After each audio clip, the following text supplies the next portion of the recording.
मेरा भतीजा लापता है, हसन अली उसका नाम है। हफ्ते से लापता है। फर्स्ट फ्लोर पे काम करता था, फ्रेमों की दुकान में। हसन अली उसका नाम है, वल मोहम्मद नवीद शेदात। तो हुकूमत को आपने बता दिया कि आपका हमने भतीजा? सबको बताया मगर कोई जवाब नहीं आ रहा अभी तक। ठीक है, ना खुद जा रहे ना हमें जाने दे रहे। हमें खाली जाने दे, हम खुद जाके अपना बच्चा देख लेंगे। ठीक है। हाँ, तो कब से आप लोग इंतजार कर रहे हैं यहाँ हम पे? तो हफ्ते से यहीं पे है भाई। हम तो घर भी नहीं गए। ठीक है। हमारा पूरा खानदान यहाँ जमा है। हम क्या दुनिया के लोग आप देख रहे हो, खाली हम तो नहीं है इसमें। कुछ अभी तक आग ही नहीं बुझ रही है। तो हमें जाने दो, जो जगह सूख गई है वहां तो जाए, मालूमात तो करें। सही। क्या करने आते हो? शॉपिंग करने आए थे, मेरी बहन की शादी थी, मेरे कजन है, उसकी शादी थी लड़की में, उस शॉपिंग के सिलसिले में आए। ठीक है। तो राब्ता नहीं हो पा रहा, पूरा खानदान लापता। कौन कौन थे यहाँ पे जो आए थे? 4 लेडीज थी और 2 जेंट्स। 6 लोगों का बिल्कुल नहीं पता चल पा रहा। उसमें एक बच्ची थी 15 साल की। अच्छा, तो हुकूमत से किसी से आप लोग ने अपील की हो, कुछ कहना चाहते हो? ये कह रहे हो हमसे भी चल रहा है, मैं तो यही अपील करूंगा तुम उसको कि अल्लाह ताला तुमको सलामत रखे और जल्द से जल्द हमारी मदद करे ताकि हम अपने अजीजों को। तो किस इलाके से के रिहायशी आप लोग? Daily colony. दिल्ली कॉलोनी से आते हैं। ठीक है। तरीन आपको अपडेट दे रहे हैं। इस वक्त बज रहे हैं तकरीबन 1 और दोपहर का दिन का 1 है और आज पीर है। और इस वक्त जो है गुल प्लाजा मुकम्मल तौर पर खंडर बन चुका है। दावा किया जा रहा है जी रास्ते तंग थे और उसके बाद तंग रास्तों की वजह से गुल प्लाजा की आग नहीं बुझाई जा सकी। तो मैं आपको दिखाऊं ये तंग रास्ते कितने हैं। ये एम ए जिन्ना रोड, यहाँ गाड़ियां मुकम्मल तौर पर मूव कर सकती हैं और हर तरफ से आग बुझा सकती है यहाँ से भी खड़े होके। और ना सिर्फ ग्राउंड फ्लोर बल्कि ऊपर फर्स्ट, सेकंड और थर्ड फ्लोर तक भी। और उसके साथ मैं थोड़ा सा आगे चल के दिखाता हूँ आपको दूसरा हिस्सा इमारत का। और यहाँ से भी जितनी भी हैवी मशीनरी हो, इस जगह से भी, ये जो आपको नजर आ रहा है, इस जगह से अंदर पूरी हैवी मशीनरी जा सकती है और रात भर भी आग बुझाती रही हो। इस वक्त भी आपको एक वाटर जो खासतौर पर फायर टेंडर है वो आग बुझाने में मसरूफ नजर आ रहा है। इसी तरह ये एक पूरी गली है जो पीछे हाई राइज बिल्डिंग्स नजर आ रही है, वहां तक गुल प्लाजा ही है। और उसके अकब में पूरी इसी तरह जिस तरह रोड है, ये सामने आप देख रहे हैं, इसी तरह का एक रोड है।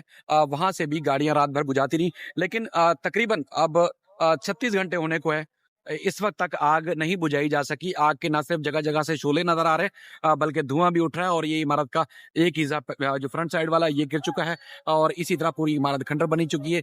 जगह जगह से जो वो दरारें पड़ी हुई हैं और अकबी हिस्सा भी जो इस इमारत का गिर चुका है। यहाँ पर मेरी जो मुख्तलिफ जो इमारत के अंदर काम करने वाले मजदूर हैं उनसे बात हुई और बहुत ज्यादा रंजीदा भी हैं, गमजदा भी हैं, परेशान भी हैं कि वो चाहते हैं कि कुछ लोगों से उनका राब्ता हुआ है, जो साथी उनके थे अंदर अभी भी फंसे हुए हैं, कांटेक्ट हुआ उनका, तो हमें अंदर जाने दिया जाए क्योंकि रेस्क्यू का कोई भी एहलकार अंदर नहीं जा रहा, तो हमें अंदर जाने दिया जाए, इजाजत दी जाए ताकि हम अंदर जाके जो है वो खुद रेस्क्यू कर सकें। अगर वो जिंदा सलामत है तो हम लोगों को निकाल सकें, अगर उनकी डेथ हो चुकी है, शहीद हो चुके हैं, तब भी हम निकाल सकें। तो ये बेशुमार लोग जिनसे मेरी बात हुई, जिनके मैंने इंटरव्यूज लिए, वो ये बात कर रहे हैं। और दूसरी तरफ अगर मैं आपको बताऊं कि ये जो मजदूर यहाँ हजारों की तादाद में रोजाना मजदूरी करते थे, जिनका कारोबार था, जिनका किसी ना किसी तरीके से रोजगार वाबस्ता था गुल प्लाजा के अंदर, तो वो बाहर इंतजार कर रहे हैं। इस तरफ भी आपको देख रहे हैं और इस तरफ भी।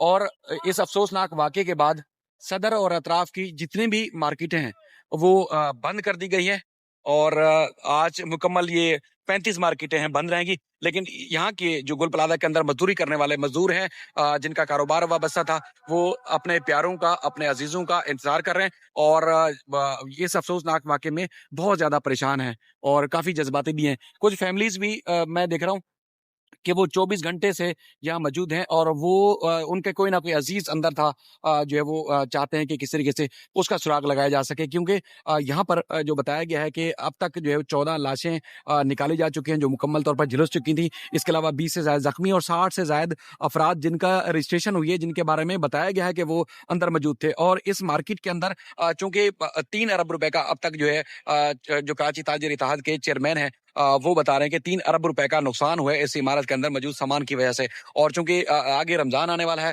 तो रमज़ान की आमद की वजह से इस मार्केट के अंदर जो है वो मज़ीद जो है वो सामान रखा गया था, सामान लाया गया था ताकि रमज़ान में अच्छी उसकी फ़रोख्त हो सके और ख़रीदारों को सस्ते दामों जो है वो माल फ़रोख्त किया जा सके। तो ये कराची की सबसे मारूफ मसरूफ़ तरीन और कराची के सस्ते मार्केटों में से एक मार्केट जो है वो समझी जाती है गुल प्लाजा की। और यहाँ आप देख सकते हैं कि किस तरह जो है वो लोग परेशान हैं, मुतासरीन परेशान हैं और अपने प्यारों का इंतज़ार कर रहे हैं। तो बहुत ज़्यादा एक अफसोसनाक और गमगीन मनाज़िर देख रहे हैं। ये जो फैमिली भी नज़र आ रही है, इनसे भी मैंने इंटरव्यूज़ किया, ये सामने भी फैमिली नज़र आ रही हैं, तो परेशान हैं। अच्छा, जहाँ तक मैं आपको बात बता रहा था कि जी रास्ते तंग थे, हुकूमत कह रही है इसलिए जो है वो पानी यहाँ बर वक़्त नहीं पहुँच पा रहा था और ये आग बुझाने में उनको परेशानी हुई।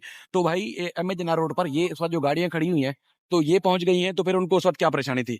एक बात।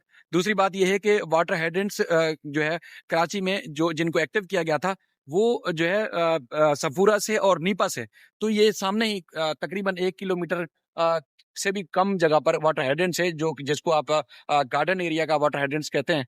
तो उसको क्यों नहीं एक्टिव किया गया? वहां से क्यों नहीं पानी लाया जा सका? तो ये एक सवाल है जिसका शायद कोई जवाब दे सके। तो इस तरह बेशुमार गफलत और लापरवाही की चीजें नजर आई, जिसकी वजह से ना सिर्फ ताजिर बिरादरी नाराज है, बल्कि जो मजदूर और यहाँ काम करने वाले मुतासरीन हैं वो भी बेहद परेशान है हुकूमत के इस रवैये की वजह से। मजीद इस सिलसिले में हम कोशिश करेंगे आपको अपडेट करें और मजीद लोगों से भी बात करें। अपना बेहद ख्याल रखिएगा। अल्लाह हाफिज।